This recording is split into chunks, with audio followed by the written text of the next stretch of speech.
আমি আমিনুল হক ভূঁইয়া, আমি ঢাকা বাংলাদেশ থেকে এসেছি ডক্টর পার্থকুমার কর্মকারের এখানে।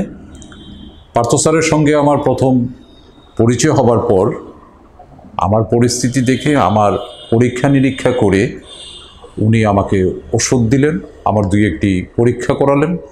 সবচেয়ে বড় কথা হলো যে উনি যে আমাকে প্রেশারের ওষুধ দেওয়া হয়েছিল, সেই প্রেশারের ওষুধটি একেবারেই কমিয়ে নিয়ে আসার পরে উনি একটি ওষুধ দিলেন। সেই ওষুধ আমি খেলাম কন্টিনিউ।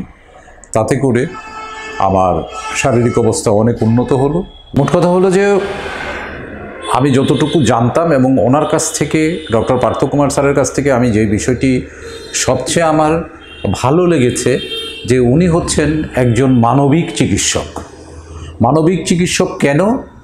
তার কারণ হচ্ছে যে উনি একজন রোগীর সঙ্গে, তার কথার সঙ্গে, তার পরিবারের সঙ্গে উনি একাত্মতা ঘোষণা করে ফেলেন, মানে একাকার হয়ে যান। কারণ তখন আর একজন রোগী থাকেন না, তখন সেই রোগীর বেলায় যে তার ব্যথা, তার সমস্যা যে অনুভূত হয়, সেটা যেন উনি অনুভব করতে পারেন। আমরা যদি বলি, এক্ষেত্রে যদি বলি যে উনি একটা ইমপ্যাথি কাজ করে ওনার মধ্যে, যে অপরের বেদনায় নিজে ব্যথিত হবার, এই বিষয়গুলো এই কারণেই উনি একজন, ডক্টর পার্থকুমার হচ্ছেন একজন মানবিক চিকিৎসক।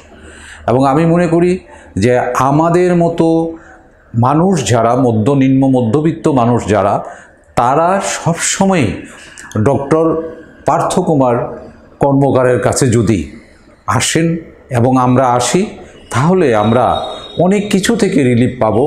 এবং কিডনি এমন একটি জিনিস যে আমার কিডনি রোগ হয়েছে, আমি বুঝি অচল, আমি শেষ, আর কিছুই নেই।